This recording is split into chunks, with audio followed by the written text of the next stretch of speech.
Mais economia com a gente aqui no Jornal da Manhã. No exterior, a reabertura das economias tem favorecido as bolsas. Isso ocorre mesmo com projeções ainda bem negativas, como para os Estados Unidos. Denise Campos de Toledo, bom dia. Bom dia, exatamente, Kalina. Aliás, nós não temos apenas projeções, nós temos a confirmação de recessões históricas em várias economias. O Japão efetivamente está agora em recessão, foi confirmado na noite de ontem uma retração do PIB de 3,4% no primeiro trimestre, segundo resultado negativo, portanto, retração mesmo da economia do Japão. Alemanha 2,2%, zona do euro 3,8%, e ontem o presidente do Federal Reserve do Banco Central dos Estados Unidos alertou para a possibilidade de a economia americana encolher de 20% a 30%. O que animou os mercados em relação aos Estados Unidos foi a sinalização do Fed de que eles têm um arsenal importante para alavancar um desempenho melhor da economia.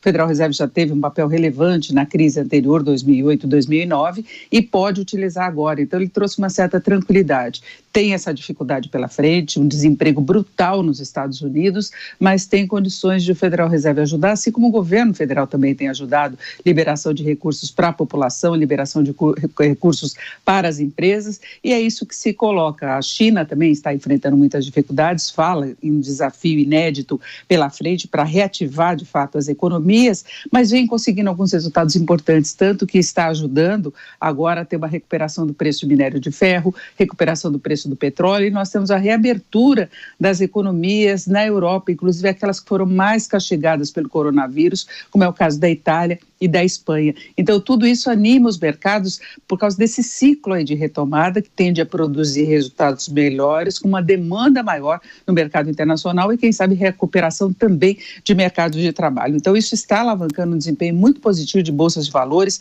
Nós temos algumas bolsas na Europa com alta de mais de 3%, mercado futuro nos Estados Unidos também em alta, e mesmo com a confirmação da retração da economia no Japão, a bolsa lá no Japão subiu. Então, é essa expectativa global de uma saída desse processo aí do coronavírus. É o cenário que nós temos no exterior. E o Brasil? Qual o cenário que a gente tem por aqui?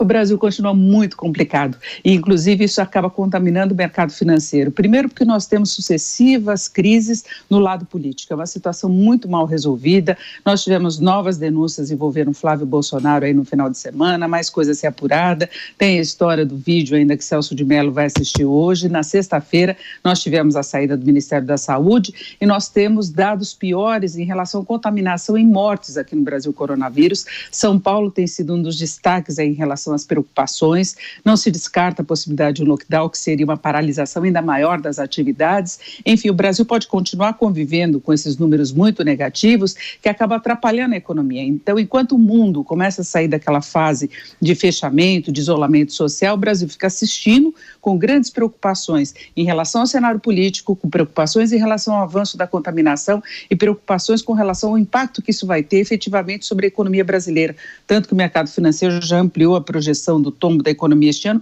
para 5,12%. Já passou a projeção do que o Fundo Monetário tinha, que o Banco Mundial, a própria projeção oficial que foi anunciada na semana passada pelo governo. Então, o Brasil vai viver uma recessão histórica e não se sabe até que ponto que nós vamos, até onde vamos com esse isolamento social e convivendo com a ameaça de uma contaminação maior. Isso acaba afetando o mercado local. Na abertura nós temos o dólar em queda, agora não dá para apostar. A gente tem tido muita oscilação durante todo o dia, sinalizações desencontradas de bolsa de valores e do dólar. Na abertura, pelo menos, nós temos o dólar em queda de 0,8%, a R$ 5,79. Ele já teve uma queda maior logo depois da abertura. Então, está reduzindo também a queda. Agora é acompanhar em função de todo esse noticiário, né, Kalina? Com certeza. Economia no Jornal da Manhã com a Denise Campos de Toledo. Até mais, Denise.